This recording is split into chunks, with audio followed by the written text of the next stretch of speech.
On va parler ce matin comment franchir cette porte spirituelle pour rentrer dans sa présence.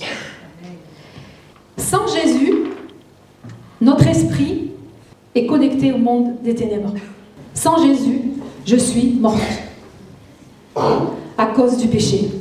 Et alors elle demande pourquoi il y a ces blessures, quels sont les péchés si horribles qui t'ont affecté comme ça, papa?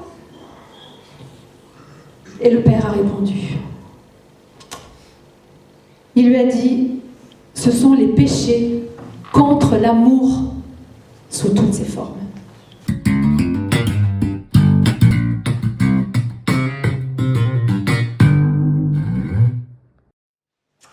Eh bien, bonjour à tous et à toutes, présents, fidèles, présents aussi sur Internet. Donc, je me présente, je suis le pasteur Corinne Aubertin et je suis ravie de vous partager ce matin des clés qui viennent du Seigneur.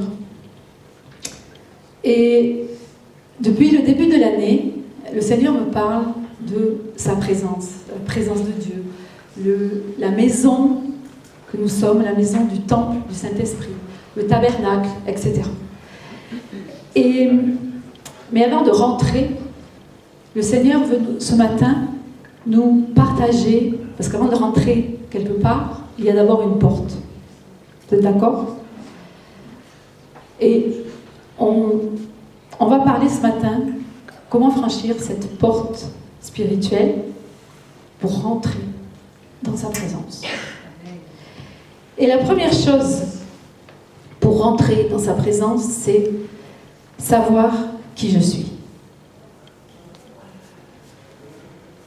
Parce que cette porte, comme je vous l'ai dit, c'est une porte d'entrée donc spirituelle. Et il faut savoir que nous sommes des êtres spirituels. Je suis esprit. Je suis esprit. Je n'ai pas un esprit, je suis esprit. Ok? Je suis esprit, je suis spirituel. L'homme est un esprit qui vit dans un corps et qui communique et discerne le monde extérieur au moyen de son âme. Ok? C'est pour ça que je l'ai affiché. Vous pouvez relire. Pardon. C'est là. L'homme est un esprit. Je suis esprit. Est-ce que tu peux le dire? Je suis esprit. Je suis un être spirituel. Donc, je peux franchir, je peux attraper cette porte spirituelle. Ok? Donc, si tu comprends que tu es esprit,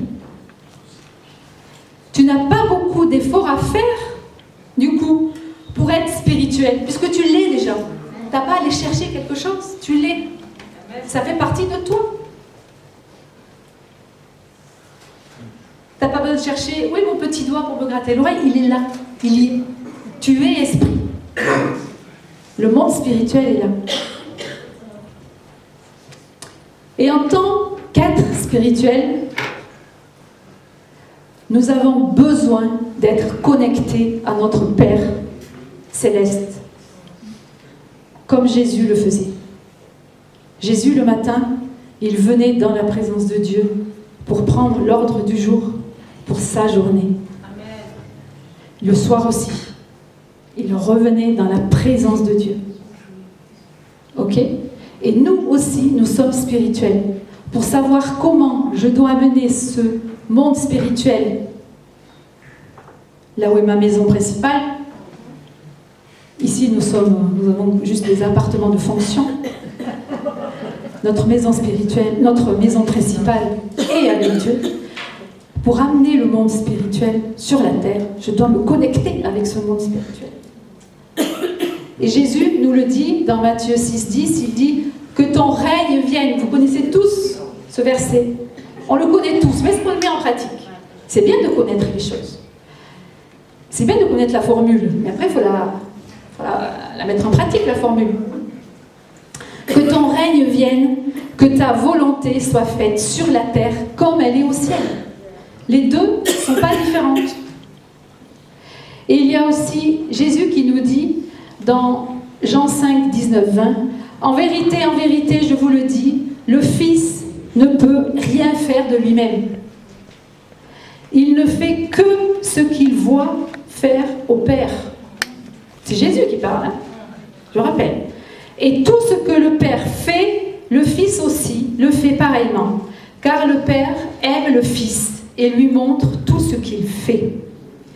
Et il lui montrera des œuvres plus grandes que celles-ci, afin que vous soyez dans l'étonnement. » Waouh! Waouh! Jésus se connecte au Père. Donc nous avons besoin de passer du temps avec Dieu, de passer du temps avec le Saint-Esprit. Parce que nous sommes esprits. Et nous avons besoin de passer ce temps dans la tranquillité et le repos de l'esprit. Apprenons à faire silence. Que ce soit extérieurement, comme tout à l'heure, avec le téléphone portable, si vous passez du temps dans la présence de Dieu, débranchez votre téléphone. Même pas en vibreur, en coupe, en éteint. Les ordis, tout ce que vous voulez, la télé, je ne sais pas. On fait silence extérieurement. Tout ce qui peut nous embêter extérieurement. Mais aussi on fait silence intérieurement, surtout là. Il faut apprendre à calmer le bruit de nos pensées, de nos idées qui peuvent être imprégnées d'incrédulité, d'arrogance, de préoccupations charnelles. Hein, ça, vous voyez de quoi je parle? On est tous pareils. Il faut qu'on apprenne à faire silence à nos pensées. Non, je ramène toutes mes pensées à l'obéissance de Christ. Ça, c'était la première clé de savoir qui on est et qu'on peut se connecter avec le ciel. On a le droit d'aller à cette porte spirituelle. On a le droit. D'accord? Parce que vous êtes comme ça. Dieu nous a fait comme ça, il nous a fait esprit. On n'est pas des extraterrestres. On est esprit. Ok? C'est bon pour vous? La deuxième et dernière clé pour franchir cette porte, bien sûr, c'est de connaître la bonne adresse. Il y a des portes spirituelles mauvaises. Il faut connaître la bonne adresse. Pourquoi? Parce que dans le monde, le diable nous séduit. Le diable vient avec des photocopies. Parce qu'il ne peut créer rien du tout. Dieu est créateur, c'est le seul créateur. Notre bien-aimé. Le diable vient avec des photocopies. Et, par exemple, imaginons, je prends l'exemple des relations sexuelles. Les relations sexuelles dans le mariage, c'est saint. Dieu l'a voulu. D'accord? C'est lui qui nous a fait comme ça, qui a fait l'appareil génital féminin et masculin. C'est Dieu qui l'a fait. Lorsqu'un couple est marié, les relations sexuelles sont bonnes et sont saines. Et on fait plaisir à Dieu. Par contre, hors mariage, c'est catastrophique. Pourquoi? Là, le diable, fait cette photocopie qu'a faite lorsque un couple a des relations sexuelles et qu'il n'est pas marié, il ouvre des portes au diable. Il y a une contamination spirituelle du péché. Et le péché, on le verra tout à l'heure, ça mène à la mort spirituelle. Ok? Ça, c'est une photocopie où le diable dit, mais vas-y, t'as vu, c'est bon, Dieu, il a fait ça, il a fait ça. Il y a le verset qui dit, tu t'attacheras, il faut connaître, etc. Non. Oui, c'est bon, ça. Mais dans le mariage, il faut lire la parole. Le diable va t'accuser, il aura un dossier avec toi. Il faut vider les mains du diable, qu'il n'y ait aucun dossier. Notre avocat, Jésus, va lui en parler. Ok ? Et cette porte, cette bonne adresse, cette porte a un nom. C'est Jésus. Jésus dit dans Jean 10, verset 9, « Je suis la porte. » Il n'y a pas d'autre porte. Il n'y a pas d'autre porte. C'est la seule porte. C'est Jésus, le Fils de Dieu. Si quelqu'un entre par moi, il sera sauvé. Il entrera, il sortira et il trouvera des pâturages. Waouh! Lorsqu'on vient à Jésus, on entre par lui, on est sauvé. On peut entrer, on peut sortir pour aller faire notre mission. On va trouver des pâturages pour nous aider, pour nous équiper, pour nous fortifier.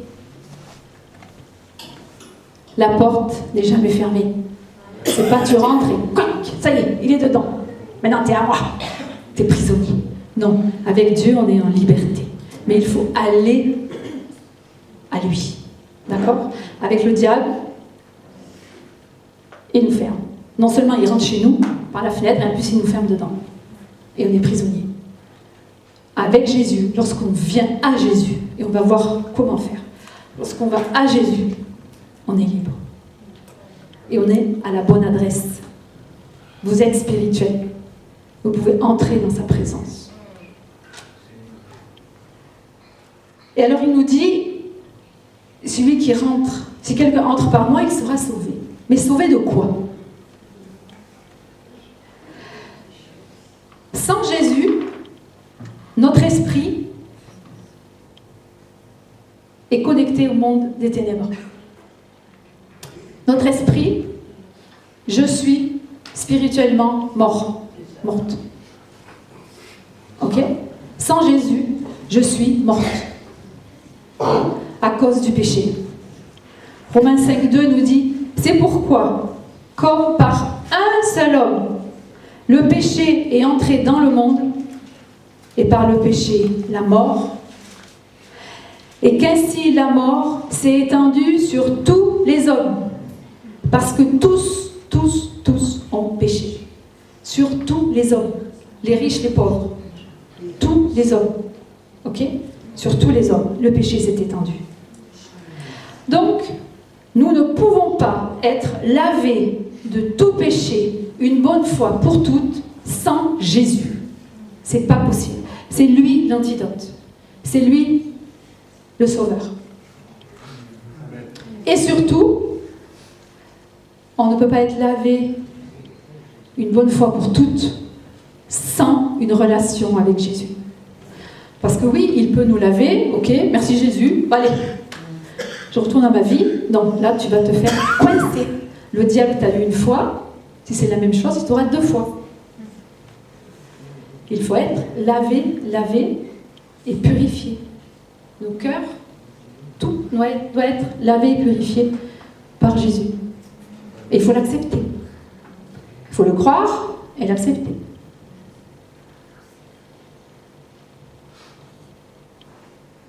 Et je suis tombée, je vais vous raconter un tout petit témoignage d'une dame, une femme puissante de Dieu,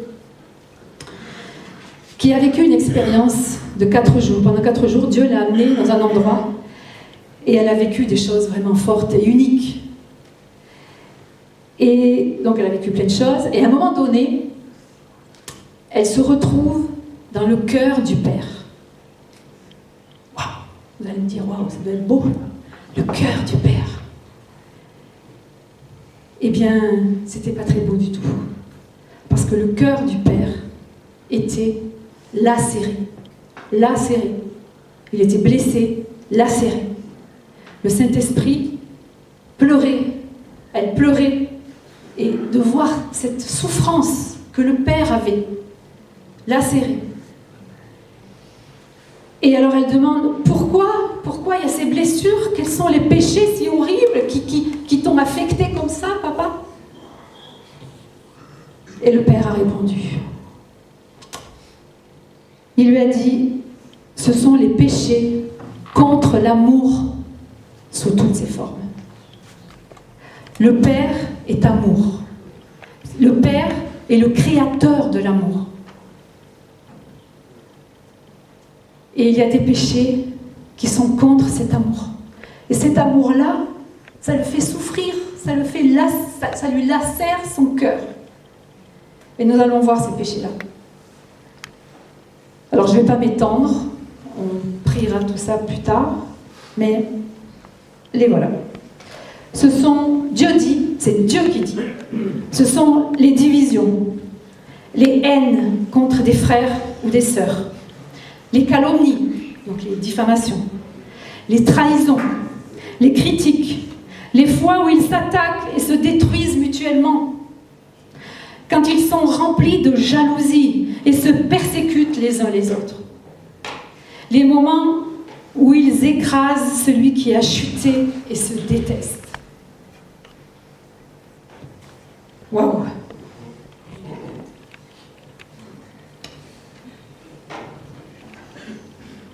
Certains sont très forts. On se dit, bon. Mais donc, voilà les péchés qui blessent le plus. Il y en a d'autres. Vous les avez dans Galates 5, 19. Vous irez voir. Mais ça, c'est les péchés qui lacèrent le plus le cœur de notre Père. Et avec ces péchés-là, dans notre vie,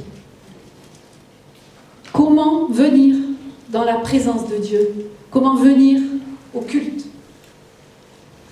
Comment on peut entrer et dire, Seigneur, j'élève des mains pures devant toi, je vais te louer, je vais te servir, que ce soit à la louange, à l'accueil, peu importe. Comment on peut servir notre Dieu? Et pendant ce temps, lui, il a son cœur qui saigne et qui dit, mais ton service, je m'en fiche. Je veux toi. Je veux pas ce que tu fais. Je veux toi, être spirituel que tu es. Alors, ça peut-être que vous, non. Mais rien que, par exemple, vous êtes dans la voiture, vous criez après votre conjoint ou vos enfants,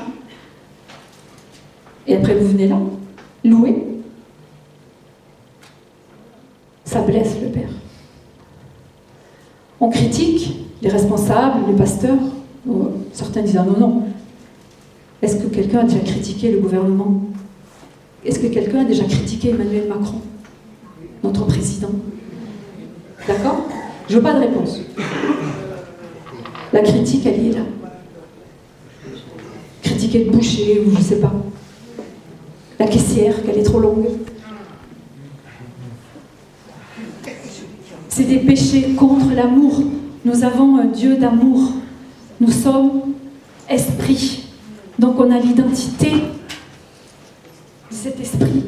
En nous, on a l'amour aussi en nous. Et l'amour doit se manifester par des actes. C'est comme offrir un cadeau à sa fiancée 3 fois par an, à Noël, à son anniversaire, à la Saint-Valentin. Quand on aime quelqu'un, c'est toute l'année. C'est tout le temps.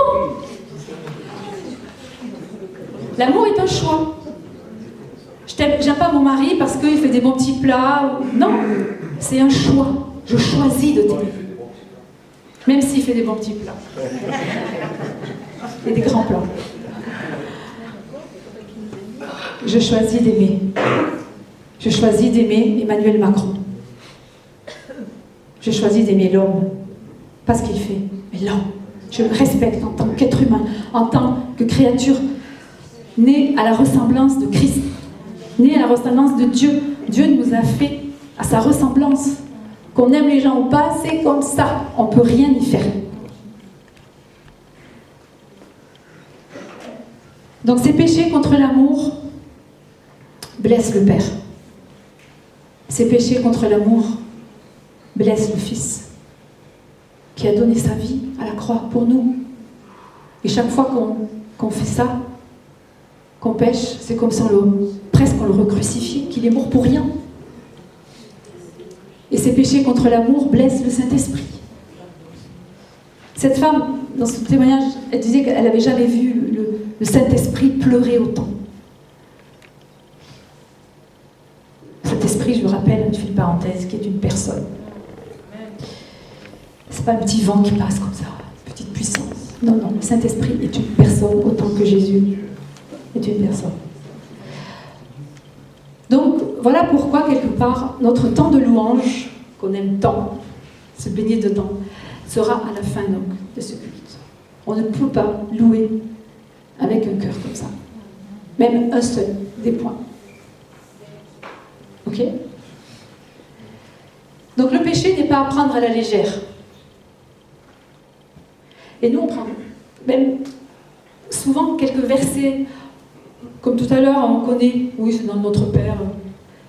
C'est comme le passage de Jean 3,16, ce verset, que tout le monde connaît. Car Dieu a tant aimé le monde qu'il a donné son Fils, etc. On le connaît par cœur. Dieu a tant aimé, tant aimé, tant aimé, tant aimé. On n'a pas conscience de ces deux mots, la puissance de ces deux mots. Dieu vous aime tellement qu'il a donné son propre Fils pour que vous soyez libérés de tout péché. Amen. Son propre Fils. Il y a des parents dans la salle.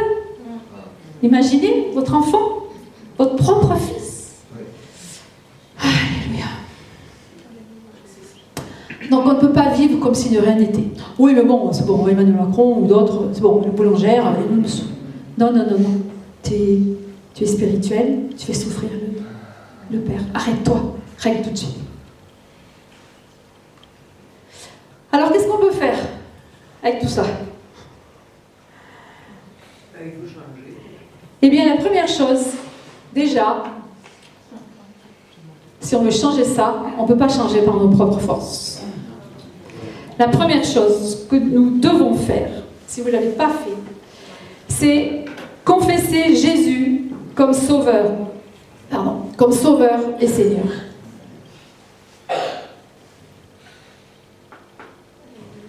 Et on va le voir dans le verset d'Hébreux 11:6. Or, sans la foi, il est impossible de lui être agréable. Car celui qui s'approche de Dieu doit croire qu'il existe et qu'il récompense ceux qui le cherchent. Ok ? Vous êtes esprit. Donc la foi est là. Et la foi va grandir. Et on va rencontrer ce Jésus. Il y a aussi un autre verset dans Romains 10:9 qui dit « Si tu confesses de ta bouche le Seigneur Jésus et si tu crois dans ton cœur que Dieu l'a ressuscité des morts, tu seras sauvé. » Deux choses à faire. Il n'y a pas à aller, je ne sais pas où, aux quatre coins du monde. Non, là, sur ta chaise. Si tu confesses de ta bouche. Et ça, c'est personnel. Ton conjoint, ton ami ne va pas le faire à ta place. C'est personnel, c'est ton choix à toi. Parce que Dieu donne le choix. Dieu donne, nous avons, le libre arbitre. Il nous donne ce libre arbitre. C'est ton choix. Soit c'est oui, soit c'est non. Si tu confesses de ta bouche le Seigneur Jésus, et si tu crois dans ton cœur que Dieu l'a ressuscité des morts, tu seras sauvé. Notre Père est tellement simple. La parole, la Bible est simple. Même des enfants peuvent la lire et comprendre et saisir et être touchés par Jésus qui est la parole. À combien plus forte raison, nous, adultes? Dieu est simple. Il n'est pas compliqué. Il ne nous demande pas des choses extraordinaires que je ne pourrais pas faire. Tu as une bouche, tu as un cœur, tu peux le faire. Pas besoin qu'on t'impose les mains, que le pasteur y vienne. Non, c'est personnel. C'est personnel.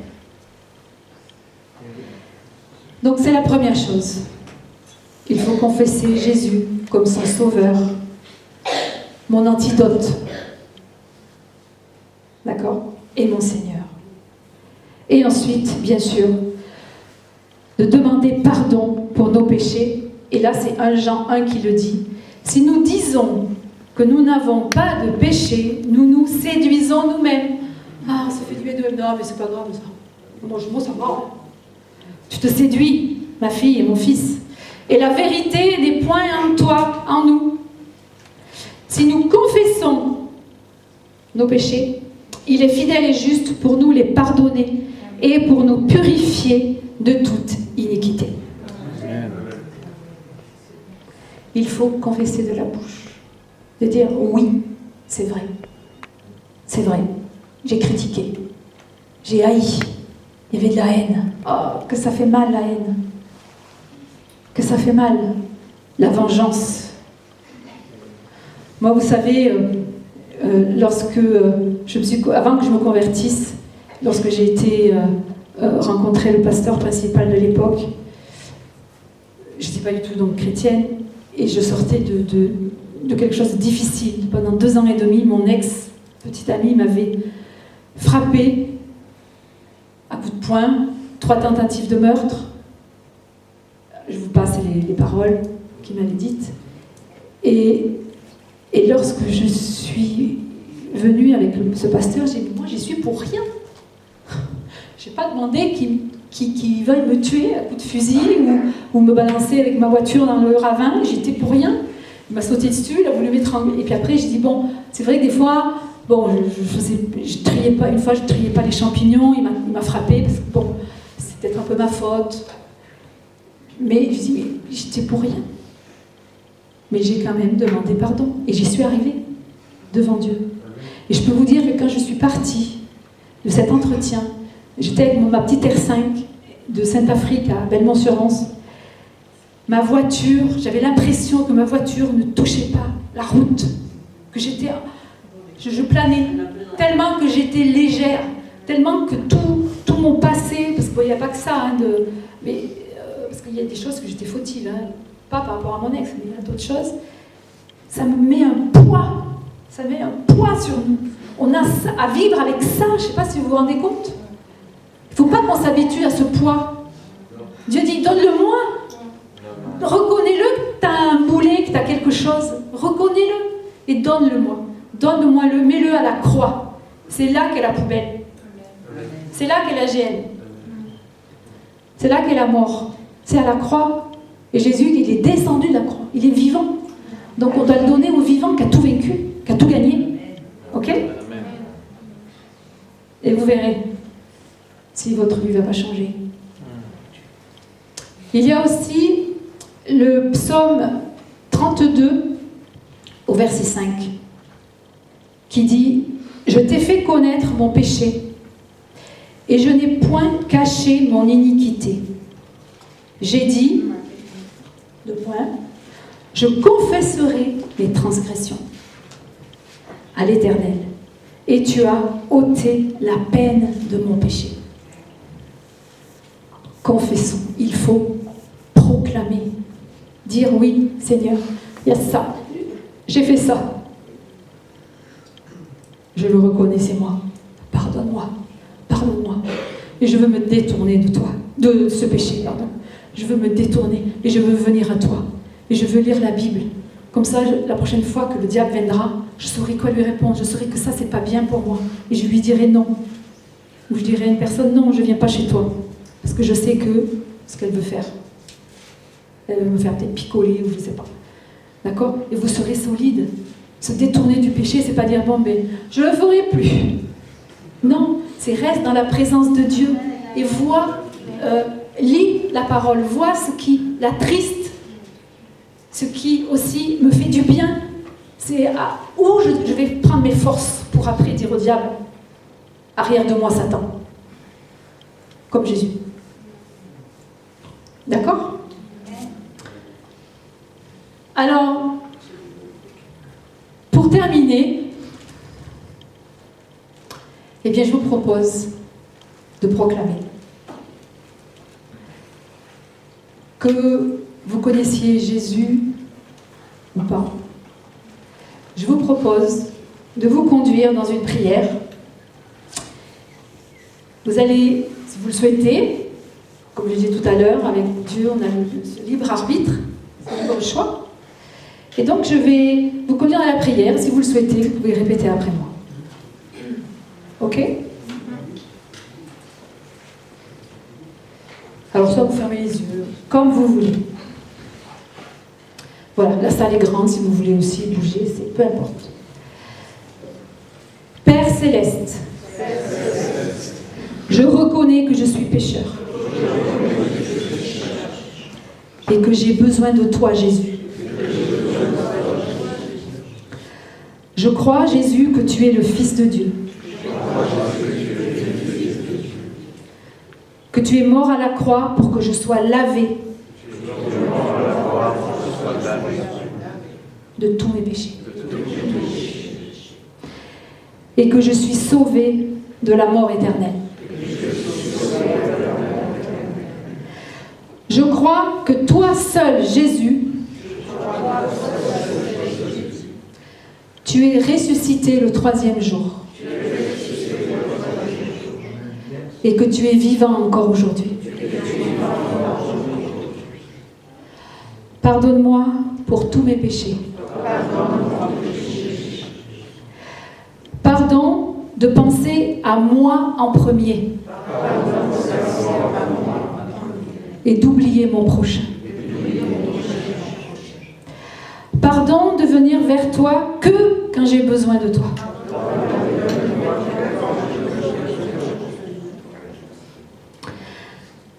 Je veux aussi pardonner tous ceux qui m'ont offensé.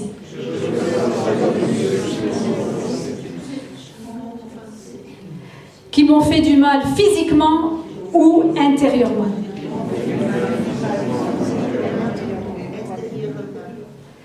Je te reçois maintenant, Jésus, comme mon Seigneur et mon Sauveur personnel. Jésus, viens dans mon cœur à travers ton Saint-Esprit et je reçois la vie éternelle. Je te confie toute ma vie. Je te confie mon cœur brisé. Restaure-moi. Transforme ma vision de la vie. Viens m'aider à faire du tri dans ma vie. Car je veux vivre pour toi, pour l'éternité.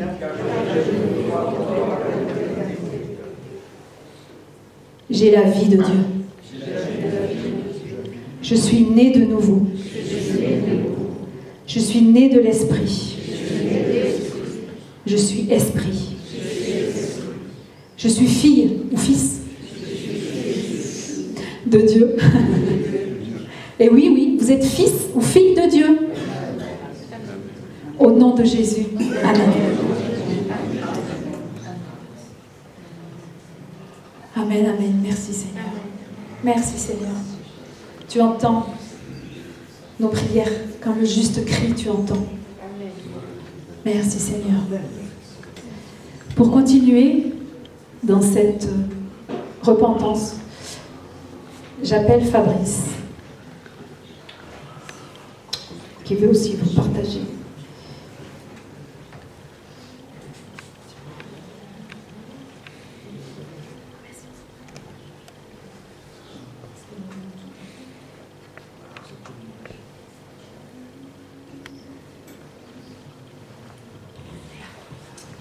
Alléluia.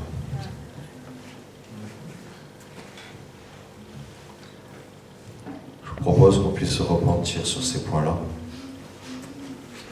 Il y a tellement de choses dans notre caractère abîmé où on se compare un peu les uns par rapport aux autres. On est plus ou moins colérique, plus ou moins méchant, plus ou moins envieux, plus ou moins jaloux. On critique un peu, mais pas trop. Et on a l'impression que c'est pas très très grave. Et cette vision du cœur lacéré de Dieu pour des choses que nous, on trouve vraiment pas très graves. Ça nous remet sur la vraie dimension de ce que nous sommes et de l'impact que nous avons. Amen. Alors Seigneur, individuellement et en Église, Seigneur, nous voulons te demander pardon. Pardon pour toute forme de division, où chacun pense avoir raison, chacun pense faire mieux que les autres. Pardon, Seigneur, pour les haines, les querelles entre frères et sœurs. Et là, il parle de chrétiens.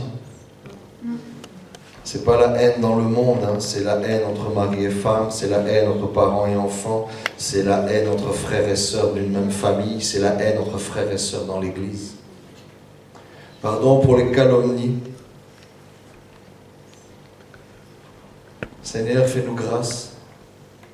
Pardon pour les trahisons, Seigneur, je veux dénoncer toutes ces choses. Je refuse que ces choses habitent en moi, je refuse que ces choses habitent dans l'Église. Seigneur, en fait, nous voulons dénoncer tout ce qui empêche ta gloire de se manifester au milieu de nous.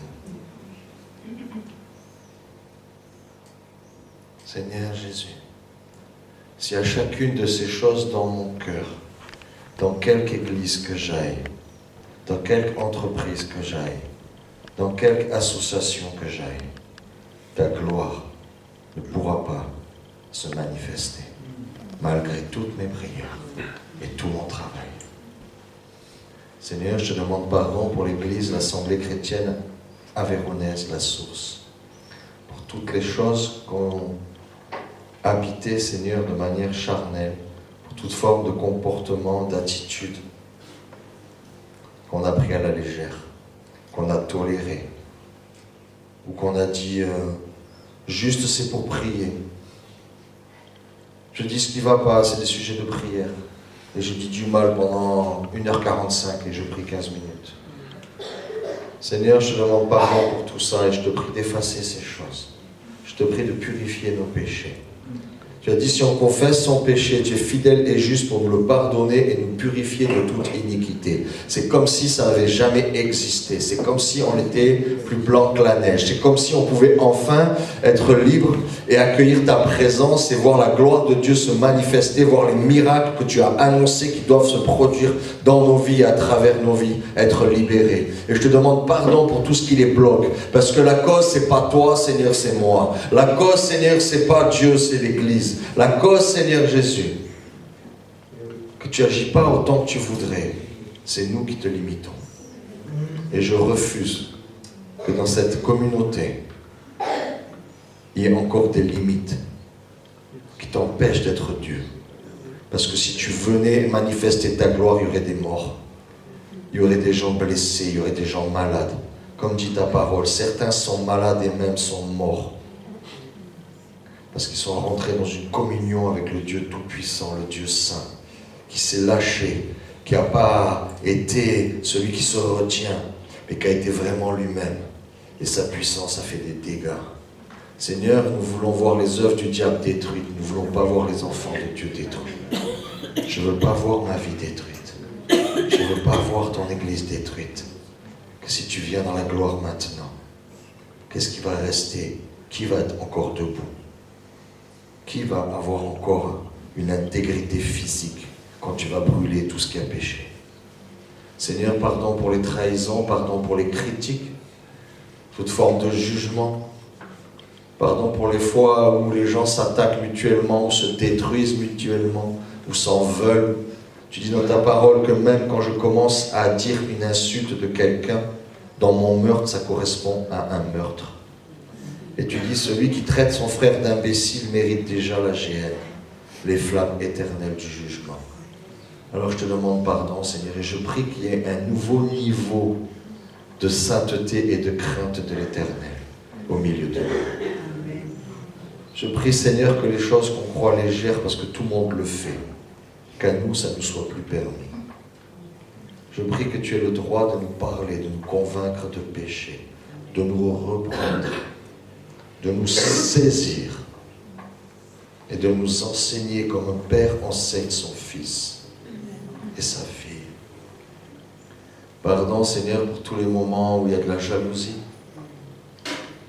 où chacun veut la place de l'autre, le temps de l'autre, les qualités de l'autre, où on trouve toujours que l'herbe est plus verte chez le voisin.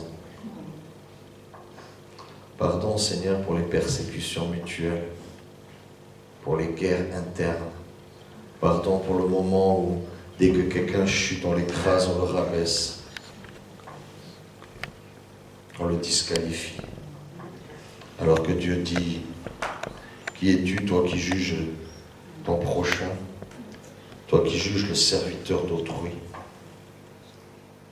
Si son maître le relève, il sera plus fort que celui qui est jamais tombé. Seigneur Jésus, merci de nous faire grâce. Pardon pour les haines. Pardon pour tout ce qui a pu t'attrister, Seigneur. Ça, c'est juste quelques exemples qui ont touché le cœur de Corinne à travers ce témoignage de cette servante de Dieu. Et avant de prendre la Sainte Seine, en fait, ce qu'on est en train de vivre, c'est ce qu'on devrait vivre chacun avant de venir au culte. Personne ne devrait se pointer au culte en disant ça commence mal, parce que ça a commencé quand tu t'es levé, peut-être même la veille. Et tu ne peux pas t'approcher de Dieu. Je crois que le temps va venir où on ne va plus pouvoir s'approcher de Dieu et rester en bonne santé et en bon état, en levant des mains impures ou en louant Dieu avec des choses qui traînent sur notre cœur qu'on sait très bien que c'est là. Et je prie, Père, que vraiment on soit convaincu, saisi par toi, qu'on te fasse de la place. Toutes ces choses te blessent, t'empêchent d'être Dieu et t'empêchent d'agir dans nos vies et dans l'Église. Et je prie que rien de tout ça ne subsiste, Père, au nom de Jésus. Et pendant que je suis là, j'aimerais vous rappeler, pour ceux qui ont fait les cours de disciples, les 4 grandes familles de péchés qui sont de l'ordre de la transgression de la loi. Le péché de la langue, critique, jugement, médisance, malédiction, insulte, propos grossiers, mensonges.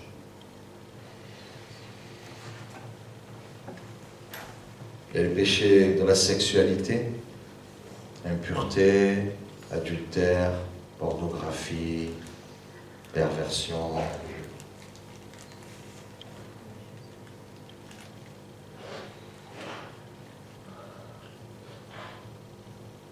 En fait, tout ce qui éloigne du projet initial de Dieu, d'avoir des relations sexuelles entre un homme et une femme dans l'alliance du mariage.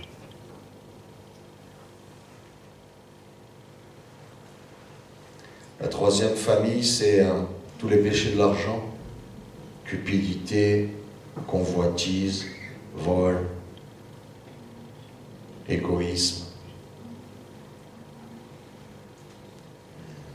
L'amour de l'argent. Il y a l'amour de l'argent à la place de l'amour de Dieu. Et la 4e famille, c'est l'occultisme.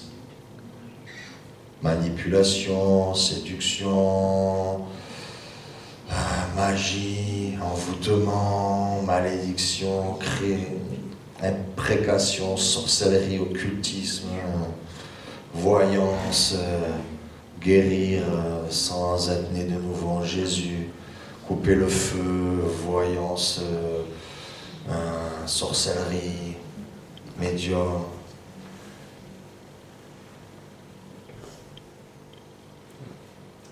Toutes ces listes de péchés, c'est pas juste Dieu qui veut nous punir et qui est méchant avec nous et qui nous empêche de faire ce qu'on aime faire. C'est juste Dieu qui nous dit, si tu fais ça,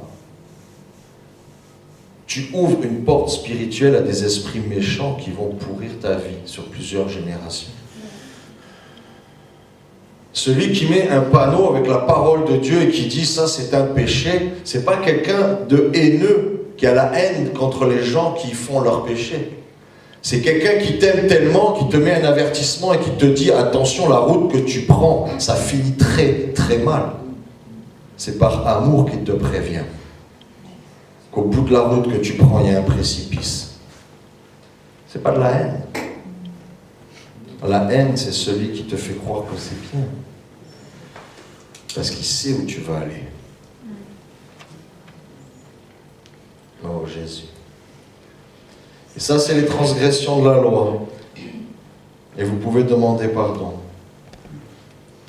On va prendre la Sainte Seine. Et je vous exhorte à régler ces choses devant Dieu avant de venir prendre la Sainte Seine. Et s'il y a des péchés que vous devez confesser, c'est les pasteurs qui vont distribuer la Sainte Seine aujourd'hui. Et vous pourrez venir confesser vos péchés ou dire des choses au pasteur en privé avant de prendre la Sainte Seine. Ne rentrez pas dans cette nouvelle saison, dans cette nouvelle année, avec des vieux fonctionnements archaïques des principes de ce monde et des traces de notre mauvais comportement, de notre mauvais caractère, de notre mauvaise manière de vivre d'avant d'avoir connu Jésus. Même si autour de vous, ça paraît normal, que peut-être vous êtes le plus louable des êtres humains dans votre quartier, aux yeux de Dieu, ça ne marche pas comme ça. Et la deuxième catégorie de péché, il y a la transgression de la loi. Il y a quelque chose qu'on oublie souvent, c'est juste la nature. Tu es dans un corps de péché, qui a hérité génétiquement les conséquences et les séquelles du péché d'Adam. Et ça, tu peux faire ce que tu veux, tu vas vivre avec jusqu'au bout. Pour ça que Paul dit, je maîtrise mon corps, je le tiens rudement en bride. Je suis mort au monde, je fais mourir les actions de ma chair, de mes désirs d'avant connaître Jésus. Je ne les laisse pas agir, je les maîtrise. Parce que ma chair ne peut pas obéir à la loi de Dieu. Ma chair, ma nature, sans Dieu, fait exactement le contraire de ce que Dieu veut. Et je ne peux pas dire Jésus, je t'aime et continuer à faire les œuvres de ma chair. Le Fabrice sans Dieu, je sais ce qu'il fait. Je sais ce qu'il aime, je sais ce qu'il a envie de faire.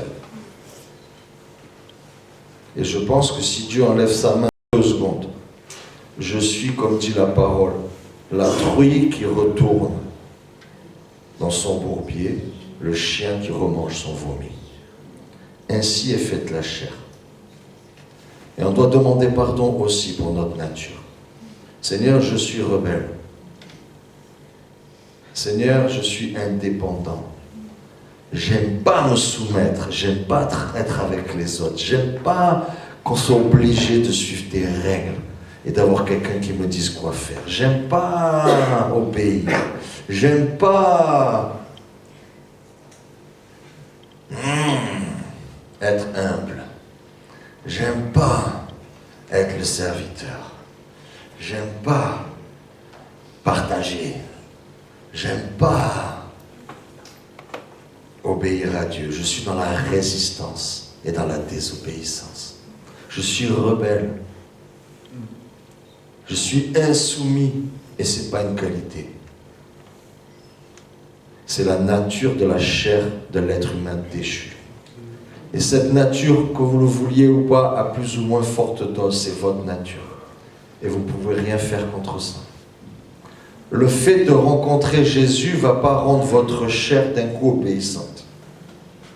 C'est comme un cavalier super bon qui vient d'apprendre l'équitation et devient champion parce qu'un champion du monde lui a appris à dresser un cheval.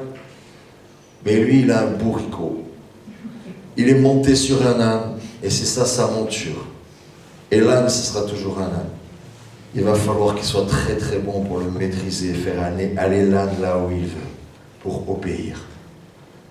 Et l'âne, c'est notre chair. Et le bon cavalier, c'est notre esprit. Nous sommes esprits, nous possédons une âme et nous vivons dans un corps. À nous de maîtriser le corps. Il n'y a pas de secret. On reconnaît les hommes et les femmes faites arriver à la maturité de ce qu'ils maîtrisent plus que les autres. C'est pourquoi Dieu agit plus. Parce que c'est soit tu fais ce que Dieu a dit et Dieu agit, soit tu fais ce que ta chair veut et il ne se passe jamais rien de bon. Et tu peux essayer toute ta vie. Je vous propose juste de laisser le Saint-Esprit vous parler sur toutes ces choses, de régler ça avec Dieu. Si ça vous pèse trop, il y a les pasteurs qui vont venir devant. D'être en règle avec les frères et sœurs aussi ici. Ouais. Aussi.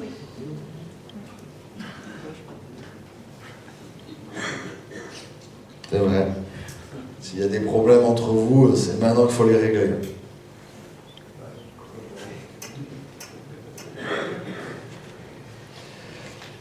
Il y a des histoires de gens qui sont allés en enfer.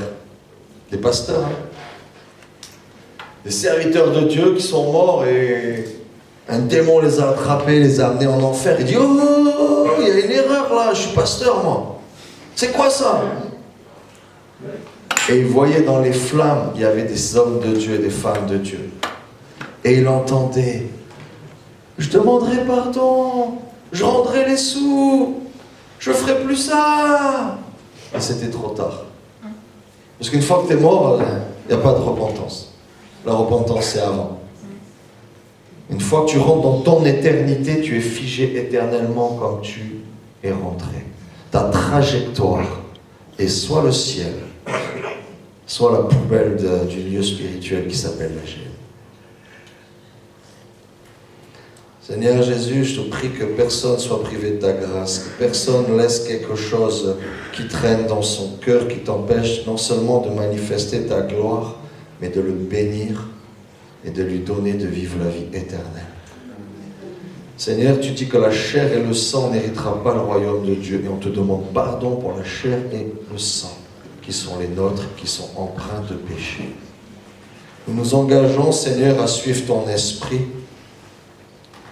à maîtriser notre chair, à connaître les penchants, les glissades, tout ce qui vient nous conduire toujours dans les mêmes fruits qui ne sont pas bons. Nous voulons vivre par l'esprit. Un enfant de Dieu, ce n'est pas celui qui dit Jésus, Jésus dans l'église. C'est celui qui, au lieu de entre sa chair et l'esprit, choisit l'esprit. Toute sa vie, jusqu'au bout. Et la chair qui râle, la chair qui n'agit pas, c'est sur la croix qu'elle est. C'est pour ça que Jésus dit, celui qui va me suivre, qui prenne sa croix, qui me suive.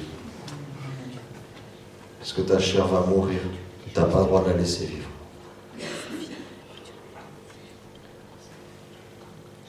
C'est un peu dur ce matin, hein? Mais je crois que ce que Dieu attend de nous, c'est beaucoup plus que des petits chrétiens qui disent alléluia dans l'église et qui après, dans leur vie de tous les jours, ils mentent, ils volent, ils trichent, ils trompent, ils abusent, ils profitent. Et ils se disputent. Ça ne marche pas, ça. Ça ne marche pas. On veut voir la gloire de Dieu. Moi, je veux voir la gloire de Dieu.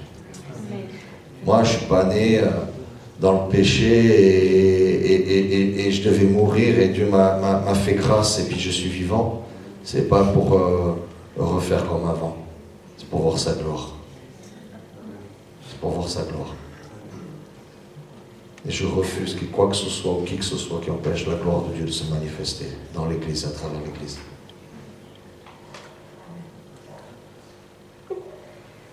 Père très saint, fais-nous grâce encore. Fais-nous grâce encore du sérieux, Seigneur. On aime tant profiter de la grâce et dire c'est bon, je le refais, je demanderai pardon, c'est bon. Je sais que ça marche, Seigneur. Mais je sais que c'est une mauvaise habitude. Parce que celui qui fait ça, tu vas l'attraper au moment où il ne sera pas encore revenu, il sera dans son péché. Tu vas le coincer, celui qui joue avec toi, Seigneur. Alors fais-nous grâce de ne pas être des enfants désobéissants qui se font attraper, Seigneur. Fais-nous grâce de nous tenir debout dans ta présence. De ne pas avoir honte, Seigneur, de notre marche avec toi. Fais-nous grâce, Seigneur. Je vais appeler les pasteurs.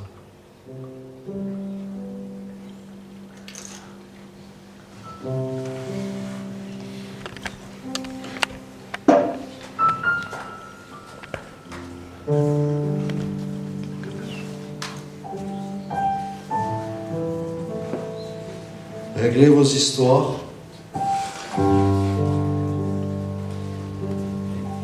Et quand vous êtes prêts, vous venez chercher du pain et du vin. Si vous avez quelque chose à dire, les pasteurs sont là. Si vous avez quelque chose à exposer, à mettre en lumière, à demander pardon, il y a des pasteurs.